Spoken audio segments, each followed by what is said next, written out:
मोदी जी, एक गिलास पानी तैयार रखिए। इस बार मानसून में सिर्फ बारिश नहीं, संसद में सवालों का तूफान आने वाला है। ट्रंप के सामने सरेंडर का मुद्दा, नरेंद्र सरेंडर।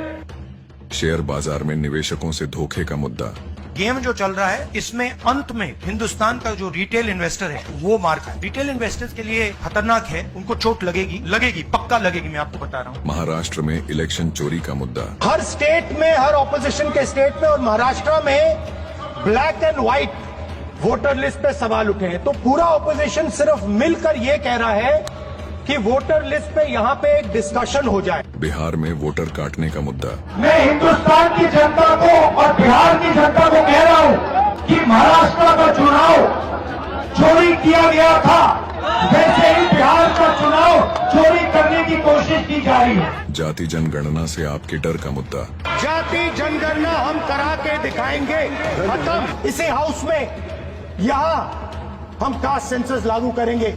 अब चूंकि विदेश नहीं भाग पाएंगे, आइए अब सवालों के मेडल हम पहनाएंगे। जवाब तो देना ही पड़ेगा मोदी जी। मेरा काम है एज एलओपी आपको प्रोटेक्ट करना।